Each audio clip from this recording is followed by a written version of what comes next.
بسم اللہ الرحمن الرحیم۔ السلام علیکم۔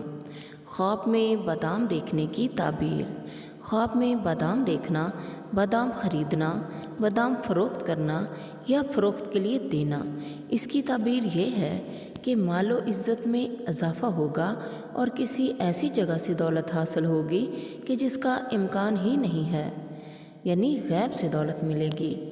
بادام فروخت کرنا زیادہ خرچ اور کم آمدن کی بھی نشانی ہے۔ بادام کے مغز نکالنا۔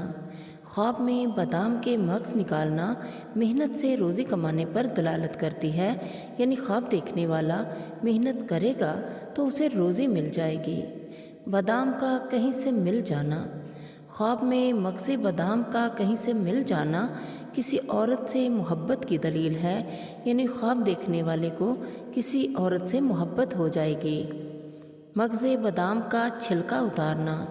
اگر کوئی خواب میں یہ دیکھے کہ وہ بادام کا چھلکا اتار رہا ہے تو یہ اس بات کی طرف اشارہ ہے کہ خواب دیکھنے والا اپنے کسی عزیز دوست کا راز فاش کر دے گا، یا پھر اس کا کوئی راز اس کا دوست ظاہر کر دے گا، یعنی خواب دیکھنے والے کا کوئی راز اس کا کوئی دوست ظاہر کر دے گا، یا پھر کوئی ایسا پوشیدہ راز اس کو معلوم ہو جائے گا جس سے اس کو رنج اور دکھ ہوگا۔ بادام کا درخت دیکھنا۔ اگر کوئی خواب میں بادام کا درخت دیکھے تو یہ اس بات کی دلیل ہے کہ اللہ تعالیٰ اس کو سعادت مند بیٹا عطا فرمائے گا یا پھر اس کی شادی ہو جائے گی انشاءاللہ۔ میں گمشدہ عزیز کو دیکھنا۔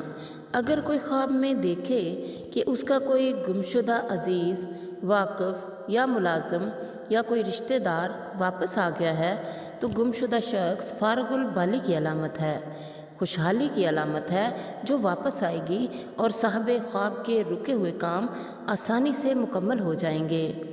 اگر خواب میں یہ دیکھے کہ گمشدہ شخص کسی سواری پر سوار ہے تو اس کی تعبیر یہ ہوگی کہ گمشدہ شخص مال و دولت لے کر واپس آئے گا۔ اور اگر خواب میں یہ دیکھے کہ وہ بری اور خستہ حالت میں ہے یا پیدل چلا جا رہا ہے تو اس کی تعبیر یہ ہوگی کہ گمشدہ شخص بری حالت میں واپس آئے گا۔ دعاؤں میں ضرور یاد رکھیے گا، خاص طور پر میرے والدین کے لیے ضرور دعا کیجیے گا۔ میرے والدین اس دنیا میں نہیں ہیں، ان کی مغفرت کے لیے دعا کیجیے گا اور آخرت میں ان کے درجات کی بلندی کے لیے دعا کیجیے گا۔